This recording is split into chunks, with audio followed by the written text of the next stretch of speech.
હવે ગુજરાતી કલા અને સંસ્કૃતિનો ડંકો વિશ્વભરમાં વાગશે. આગામી તારીખ 7 અને 8 માર્ચના રોજ કચ્છના સફેદ રણમાં ગ્લોબલ ગુજરાતી એવોર્ડ્સ 2026ની પ્રથમ આવૃત્તિનું ભવ્ય આયોજન થવા જઈ રહ્યું છે.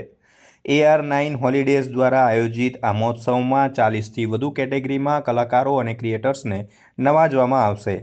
અરવિંદ રૂપાલિયા, હેતલ ઠક્કર અને તેમની ટીમ દ્વારા આ કાર્યક્રમને ગુજરાતી ગૌરવનું વૈશ્વિક પ્લેટફોર્મ બનાવવા માટે તડામાર તૈયારીઓ શરૂ કરી દેવામાં આવી છે. કચ્છના ધોરાડો ખાતે યોજાનારો આ કાર્યક્રમ પ્રધાનમંત્રીના ઇન્ક્રેડિબલ ઇન્ડિયાના વિઝનને વધુ મજબૂત બનાવશે. તો તૈયાર થઈ જાઓ ગુજરાતી અસ્મિતાના આ અનોખા ઉત્સવના સાક્ષી બનવા માટે. કચ્છમાં પહેલી વાર ત્યાં ગુજરાત એવોર્ડ કંઈક મોટું એક્ઝિબિશન કે એવોર્ડ થઈ રહ્યો છે. કચ્છના લોકો પહેલી વાર આવું વસ્તુ જોશે કે જે બહુ ઉત્સાહમાં છે કે કચ્છના આ કંઈક મોટું અહીંયા આયોજન થાય છે. તો કયા લેવલમાં કઈ રીતે થશે એના માટે બહુ અત્યારથી બહુ તેને માણવા માટે બહુ ઉત્સાહમાં છે.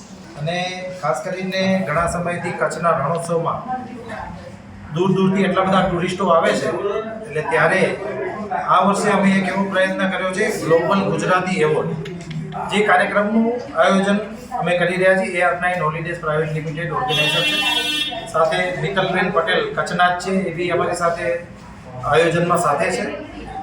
આયોજનનું જે કાંઈ પણ સંભાળશે હેતલભાઈ ઠક્કર છે. તો જે ગ્લોબલ ગુજરાતી એવોર્ડને જે લેવલ ઉપર લઈ જવાનો છે એ પ્રમાણે એનું આયોજન કરી રહ્યા છે. ખાસ કરીને આની અંદર બહારથી, જેમ કે ખાસ ગુજરાતી જે આર્ટિસ્ટો હોય, જે ગ્લોબલ ગુજરાતી હોય, એકચ્યુઅલમાં જે ગ્લોબલ હોય અને ગુજરાતનું નામ ગ્લોબલમાં રોશન કર્યું હોય, એવા 40+ આર્ટિસ્ટોને, એવા બિઝનેસમેનોને, એવા ઘણા બધા લોકો જે છે જે ગુજરાતનું એકચ્યુઅલમાં નામ રોશન કર્યું છે, એવા લોકોને અમે ત્યાં એવોર્ડ આપવાના છીએ. 7 અને 8 માર્ચ એ ત્યાં અમે આયોજન કરી રહ્યા છીએ. ત્યાંનું જે લોકલ પ્રશાસન તરફથી પણ અમને સાથ સહકાર ખૂબ જ મળી રહ્યો છે, જેના કારણે થઈને એક મોટી ઇવેન્ટ સફળતાપૂર્વક પાડીશું.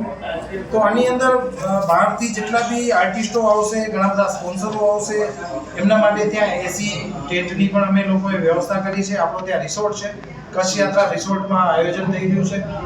પ્રીમિયમ કેટેગરીના રિસોર્ટમાં એ લોકોની વ્યવસ્થા છે બધી.